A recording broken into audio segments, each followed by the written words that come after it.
बच्चों, इसके बाद हम देखेंगे सागर तलों का विस्तार। महासागरों या महाद्वीपों के स्थानांतरण के कारण महासागरीय तलों का विस्तार हुआ है। महासागरीय तल जो है ये कटकों के साथ ज्वालामुखी उद्गार होते रहे हैं और जो ज्वालामुखी उद्गार है इसमें लावा का उद्गार होने से कटकों का निर्माण हुआ है। कटक का जो मध्यवर्ती या केंद्रीय भाग है इसके दोनों तरफ समान दूरी तक समान चट्टानें पाई जाती है। उसके साथ ही इन चट्टानों का निर्माण की अवधि, चट्टानों की संरचना, चट्टानों का संगठन और चट्टानों में पाए जाने वाले जो चुंबकीय गुण हैं इसमें भी समानता देखने को मिलती है। यदि हम इन कटकों की आयु का उल्लेख करें तो ये नवीनतम चट्टानें हैं। तीसरी जो बात है कि सागरी परपटी की चट्टानें नवीन हैं। लगभग 20 लाख वर्ष पूर्व की बनी हुई इन चट्टानों का उल्लेख मिलता है।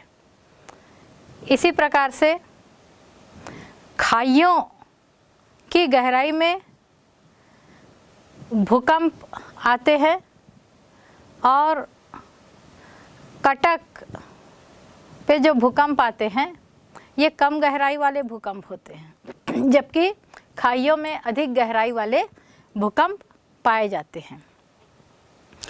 तो इस प्रकार का जो विविध महासागरीय तली के संदर्भ में यदि हम बात करते हैं तो यह भी हमें महाद्वीपों के प्रवाह का संकेत देती है। यह विश्लेषण सन 1961 में हैस की जो सागरीय अधः स्तर परिकल्पना है इसमें इसका उल्लेख देखने को मिलता है।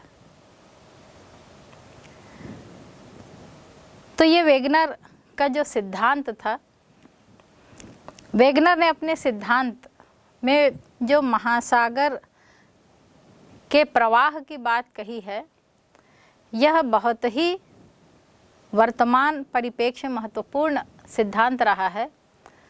यद्यपि महासागरों का अपने स्थान से प्रवाह हुआ है, आधुनिक विद्वान इसको मानते हैं, लेकिन वेगनर ने जो प्रवाह संबंधी बलों का उल्लेख किया है आधुनिक विद्वान इसका विरोध करते हैं। बहुत सी छोटी छोटी ऐसी बातें हैं जो वेगनर के सिद्धांत की आलोचना करती है और इसी संदर्भ में सन 1967 में अनेक विद्वानों के सम्मिलित अध्ययन का जो प्रयास रहा है इस प्रयास से एक नया सिद्धांत सामने में आया और इस सिद्धांत को प्लेट विवर्तनिकी या प्लेट टेक्टोनिक्स का सिद्धांत कहा गया। सन 1967 में मैकेंजी, पार्कर और मॉर्गन महोदय ने सम्मिलित रूप से यह सिद्धांत प्रस्तुत किया था।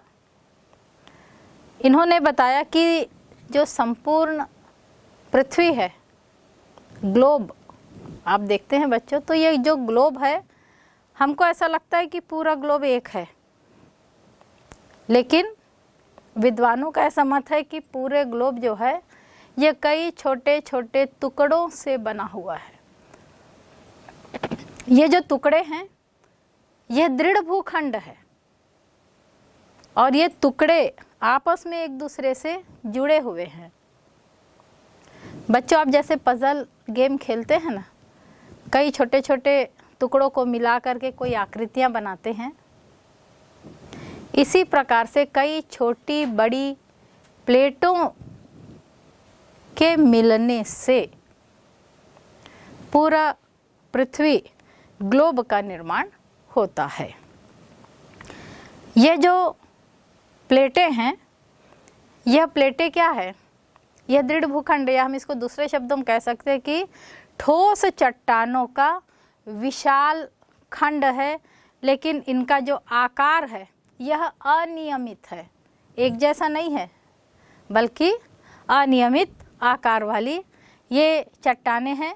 और ये जो दृढ़ भूखंड है या जो प्लेटें हैं, ये क्षैतिजिक स्थिति में चलायमान है, गतिशील है। ये जो प्लेटें हैं, ये भूपर्पटी के नीचे का जो अपर मेंटल है, जिसकी मोटाई 5 से लगभग 100 किलोमीटर तक है, ये इस क्षेत्र में 100 किलोमीटर के नीचे में, जैसे अभी मैंने बताया कि दुर्बलता मंडल है, ये दुर्बलता मंडल में जो उत्पन्न होने वाली संवहनिक तरंगे हैं, ये केवल दुर्बलता मंडल में उत्पन्न नहीं हो रही, बल्कि धरातल के नीचे में ये तरंगे रेडियो सक्रिय पदार्थों के कारण ऊर्जा विकसित करके तरंगों का विकास हुआ है। और ये तरंगे चलायमान हैं और उसी के कारण प्लेटों को गति मिल रही है। और ये प्लेटें क्षैतिजिक अवस्था में विभिन्न दिशाओं की ओर गतिशील हो रही है। इस प्लेटों की जो मोटाई है, इसमें महाद्वीपीय प्लेटें अधिक मोटी है, जबकि महासागरीय प्लेटें जो है ये अपेक्षाकृत कम मोटी है। बच्चों, ये जो प्लेट है, ये मैंने बताया था कि छोटी बड़ी प्लेटों से पृथ्वी बनी हुई है। इन प्लेटों की संख्या लगभग 20 आंकी गई है। इन प्लेटों में सबसे पहले मैं आपको प्लेटों से परिचय आपका करवा देती हूँ। ये जो प्लेटें हैं, इसमें 6 बड़ी प्लेटें हैं, कुछ विद्वान 7 बड़ी प्लेटें मानते हैं, और 14 छोटी प्लेटें हैं। 6 बड़ी प्लेटों में सबसे पहले आप जो दक्षिण में देख रहे हैं, अंटार्कटिका द्वीप, यह अपने आप में एक संपूर्ण प्लेट है। दूसरी जो प्लेट है, इसे हम अमेरिकन प्लेट कहते हैं। मैंने अभी बताया था कि कुछ विद्वान 6 और कुछ विद्वान 7 बड़ी प्लेटें मानते हैं। तो ये जो अमेरिकन प्लेट है, इसमें विद्वानों में मतभेद है। कुछ लोग इसको पूरी एक ही प्लेट मानते हैं, जबकि कुछ इसे उत्तरी अमेरिका और दक्षिण अमेरिका की 2 अलग प्लेटों के रूप में बताते हैं।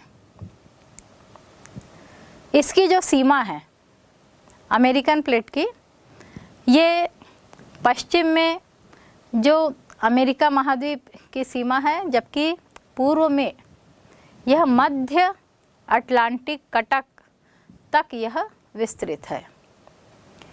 तीसरी जो प्लेट है, यह यूरेशियन प्लेट कहलाती है।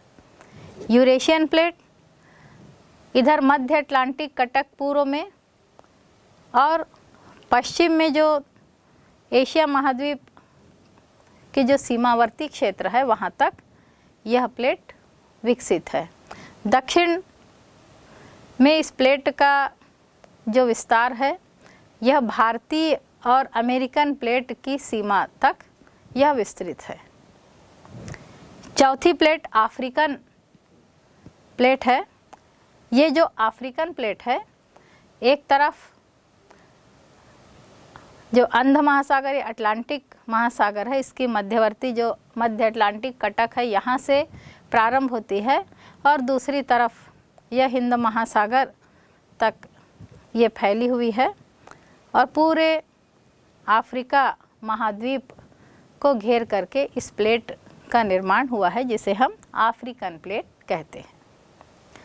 अगली प्लेट है भारतीय प्लेट, इंडियन प्लेट इसे कहते हैं।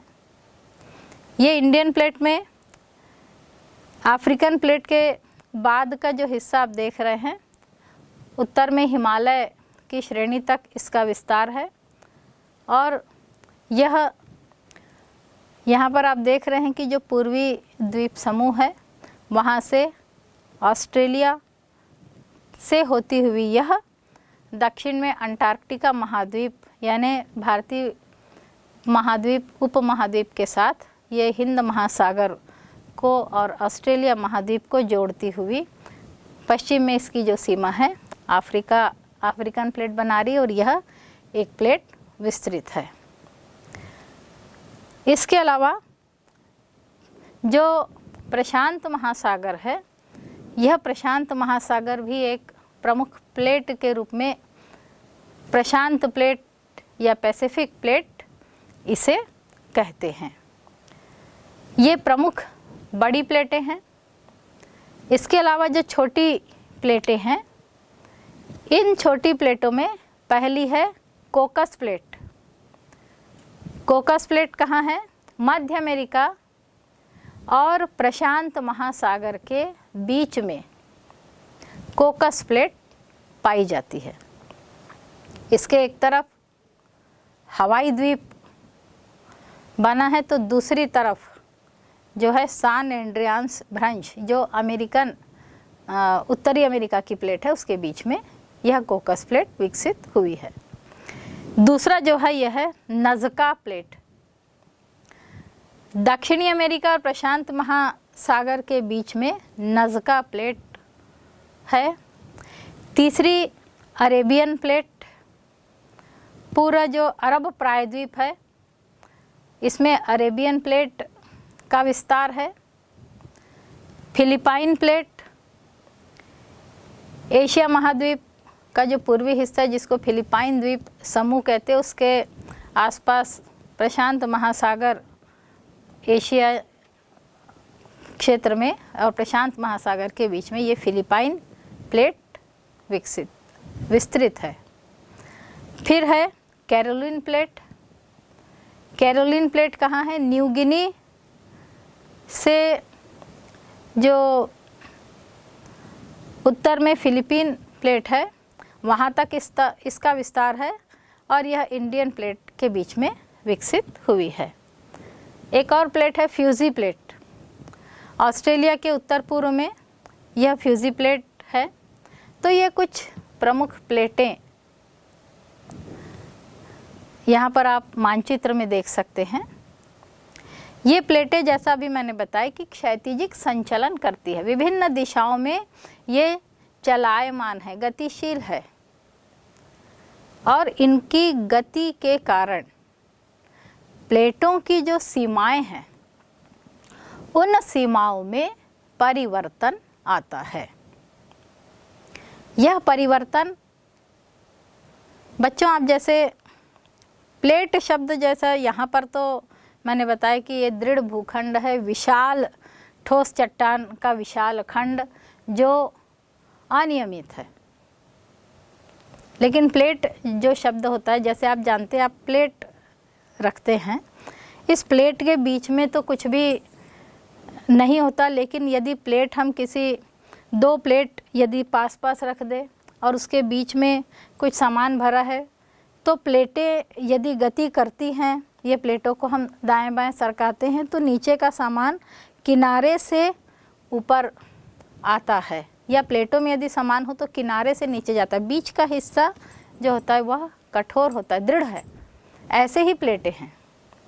ये जो प्लेटें हैं, इनकी सीमाओं में कुछ परिवर्तन होता रहता है, और यह जो परिवर्तन होता रहता है, उस आधार पर प्लेटों की सीमाओं को 3 वर्गों में रखा गया है। पहली जो सीमा होती है, इसे हम अपसारी सीमा कहते हैं। अपसारी सीमा, इसको रचनात्मक सीमा भी कहा जाता है। प्लेटों की डाइवर्जेंट बाउंड्री हम इसे कहते हैं। डाइवर्जेंट बाउंड्री क्या होती है? जब प्लेटों में संचलन दो विपरीत दिशाओं में हो रहा है, दो प्लेटें हैं और ये विपरीत दिशा की ओर खिसक रही है, तो प्लेटों में संचलन जब विपरीत दिशाओं में होता है तो उससे नई परपटी का निर्माण होता है। क्योंकि जब दो प्लेटें विपरीत दिशा में एक दूसरे से दूर हटेंगी तो इस क्षेत्र में प्रस्तरी जो स्थान होता है, यानी यह क्षेत्र जब हट जाता है तो नीचे से जो पदार्थ है, कभी कभी लावा, ये उद्गारित हो करके बाहर निकल आता है। संवहनिक तरंगे निरंतर चल रही है ज़मीन के भीतर में और ये तरंगे प्लेटों को धक्का दे रही है।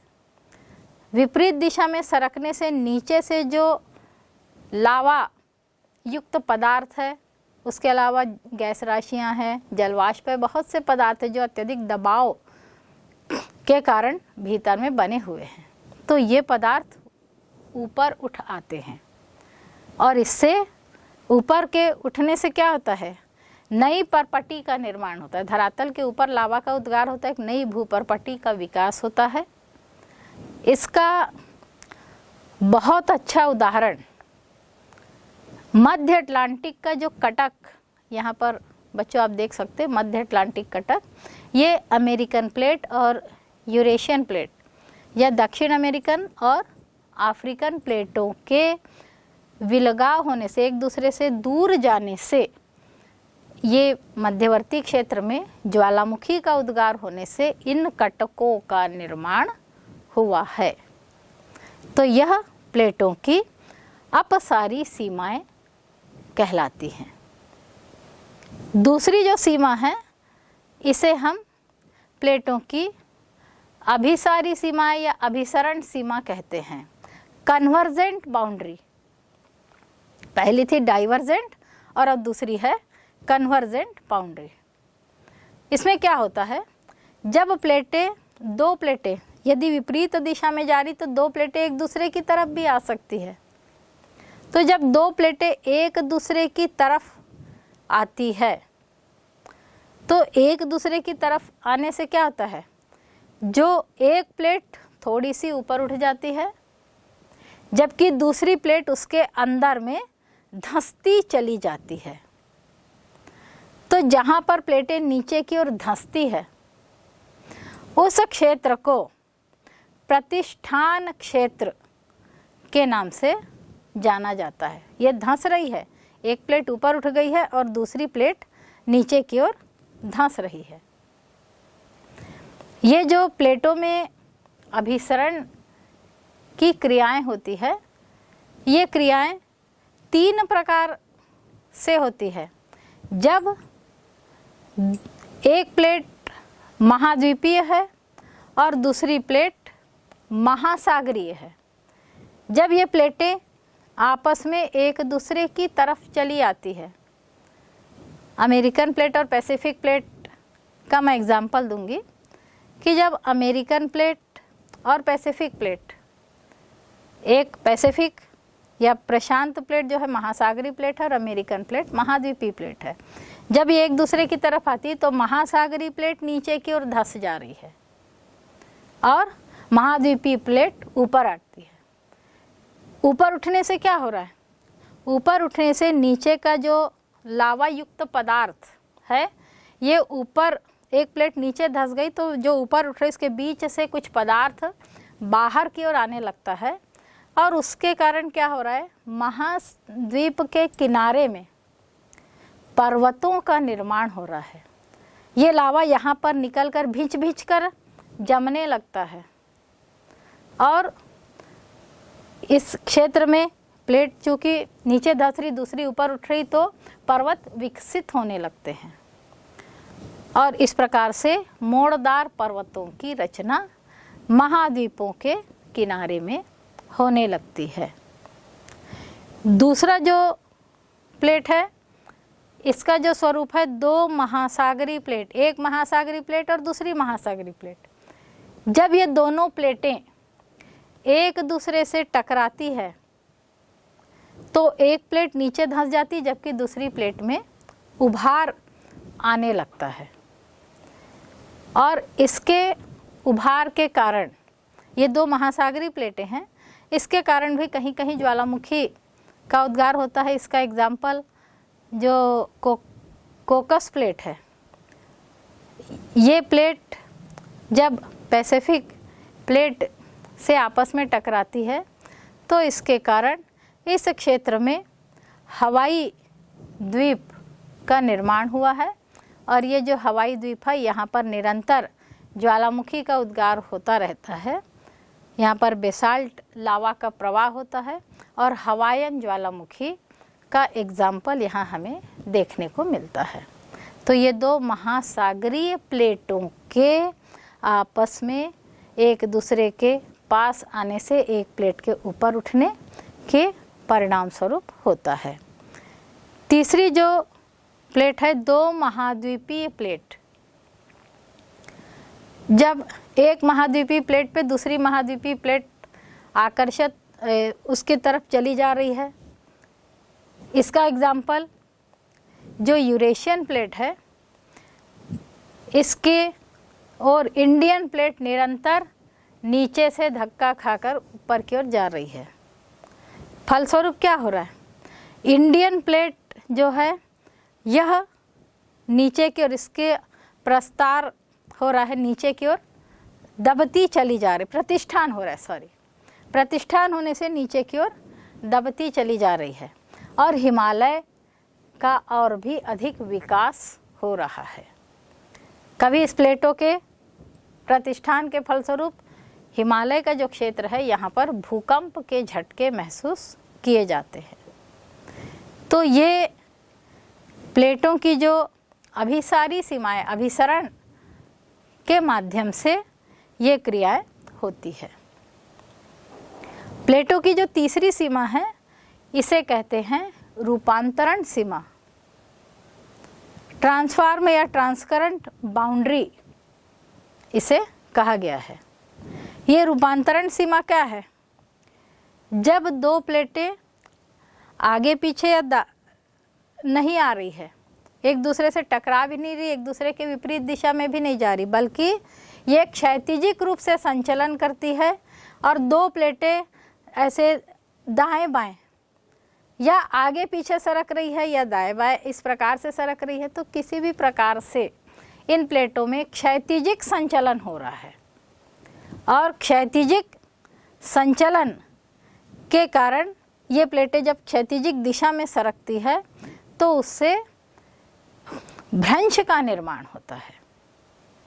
और इस प्रकार के भ्रंश जो होते हैं, इसका बहुत सुंदर एग्जाम्पल सान एंड्रियास भ्रंश, ये आप देख रहे हैं यहाँ पर अमेरिका में कैलिफोर्निया के पास में यह भ्रंश विस्तृत है, सान एंड्रियास भ्रंश।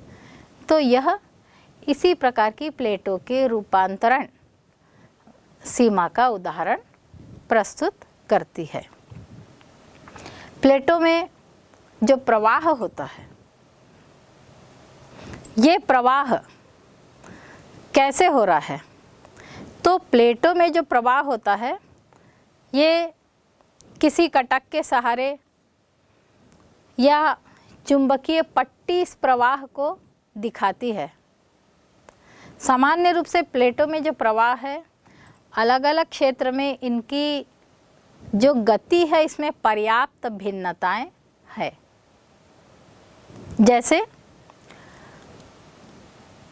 अंटार्कटिक के क्षेत्र में जो प्लेटों की गति है, ये लगभग 2.5 सेंटीमीटर प्रति वर्ष की गति से यह प्लेट प्रवाहित हो रही है, अंटार्कटिक प्लेट।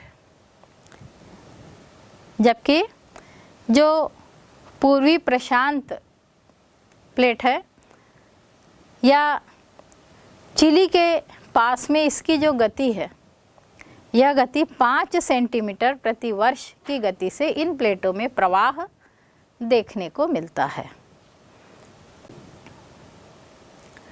प्रवाह संबंधी बल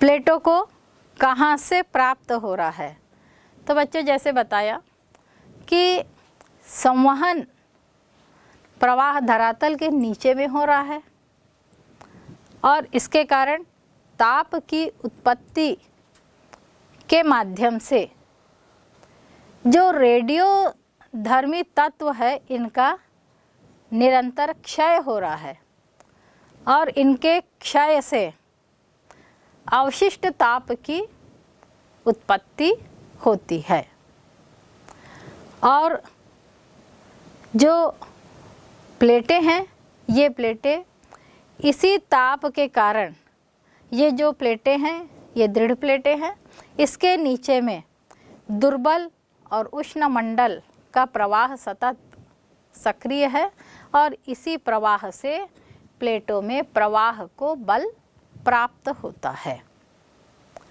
तो ये प्लेटों का प्रवाह या प्लेटों में जो गतियां हैं इसका यहाँ पर हमने उल्लेख किया है और इसी के माध्यम से एक प्लेट टेक्टोनिक सिद्धांत का विकास हुआ है। प्लेट टेक्टोनिक या प्लेट विवर्तनिकी सिद्धांत, ये इसमें निरंतर अभी भी खोज जारी है। संपूर्ण विश्व में हम देखते हैं कि जहाँ पर दो प्लेटों की सीमाएं हैं उसी क्षेत्र में विवर्तनिकी या जिसे हम परिवर्तन कहते हैं, ये परिवर्तन संबंधी क्रियाएं दो प्लेटों की सीमाओं में ही संपन्न होता है। प्लेटों के मध्य में परिवर्तन की गतियां देखने को नहीं मिलती और इसीलिए हम इसको प्लेट और विवर्तनिकी यानी प्लेटें अपने आप में एक दृढ़ भूखंड और इनकी सीमाओं में होने वाले परिवर्तन को हम विवर्तनिकी कहते हैं। हम संपूर्ण प्लेटों का यदि हम अध्ययन करते हैं तो जैसा मैंने वेबर के सिद्धांत में प्रमाण में बताए थे कि सभी पर्वत जो है ये या तो महाद्वीपों के किनारे पर स्थित है या मध्य महाद्वीपों पर स्थित है। तो ये जो प्लेटों की सीमाओं के क्षेत्र हैं यहीं पर पर्वतों का निर्माण हुआ है। न केवल पर्वत निर्माण, भूकंप के क्षेत्र और ज्वालामुखी के क्षेत्र भी इन्हीं प्लेटों की सीमाओं में पाए जाते हैं। तो ये प्लेटों में जो परिवर्तन, प्लेटों की सीमाओं में जो परिवर्तन हो रहा है, यह प्लेट विवर्तनिकी इस सिद्धांत की पूरी व्याख्या करता है और यह सिद्धांत अभी भी सतत रूप से इसके क्षेत्र में लोगों का अध्ययन जारी है और कई नई चीज़ों का पता संभवतया हमें भविष्य में मिल सकता है। बच्चों, प्लेटों में हम देखें तो भारतीय प्लेटों के संचलन का यदि हम अध्ययन करें तो भारतीय प्लेट का जो संचलन है इसमें उत्तर में हिमालय का जो क्षेत्र, इसके दोनों तरफ महाद्वीपीय प्लेट है और ये जो प्लेटों में उत्तर में जो भारतीय प्लेट है ये यूरेशियन प्लेट के नीचे में धंसती चली जा रही है। सबडक्शन की जो क्रिया है ये हो रहा है तो इसको हम धसाव वाला क्षेत्र या सबडक्शन जोन के नाम से जानते हैं। इसकी जो सीमा है ये पूर्व में, यहाँ पर आप देख रहे हैं म्यांमार के पास जो रोकिन्यो का जो पर्वत है, यहाँ से लेकर जावा तक का जो संपूर्ण क्षेत्र है, जावा के पास जो खाई का एक चाप आपको दिखाई दे रहा है, तो यहाँ तक इस प्लेट का विस्तार है। ऑस्ट्रेलिया के पूर्व में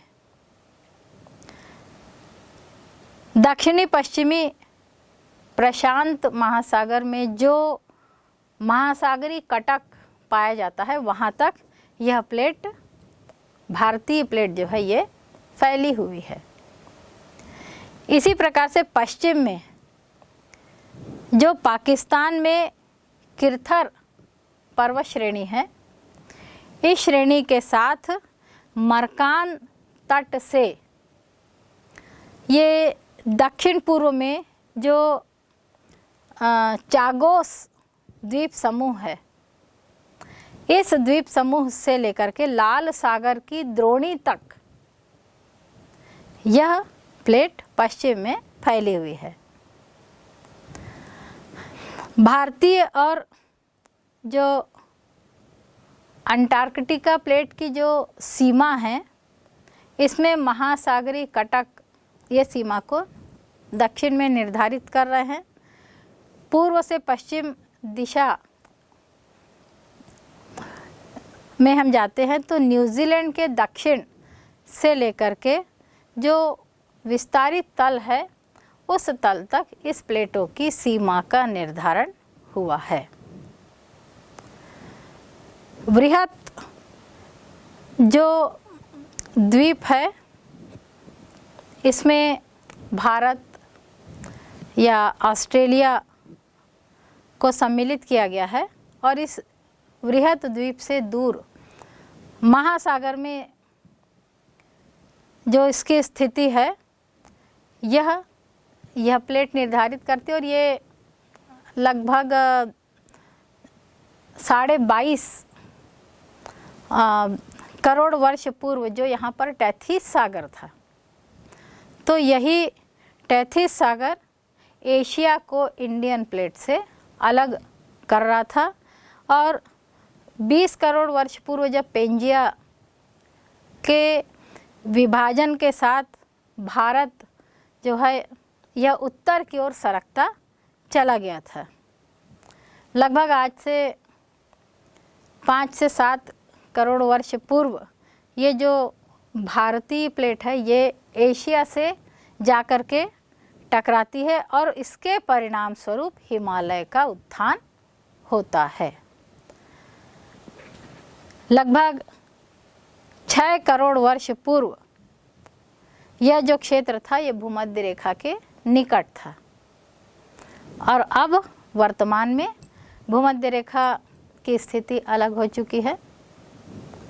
तो ये जो धीरे धीरे जो परिवर्तन ध्रुवों के क्षेत्र में, भूमध्य रेखा के क्षेत्र में आए हैं, इस परिवर्तन के साथ प्लेटों की जो खिसकाव की प्रक्रिया और वर्तमान महाद्वीप और महासागरों की जो स्थिति है, इसका अध्ययन यह प्लेट टेक्टोनिक के माध्यम से पूरा होता है।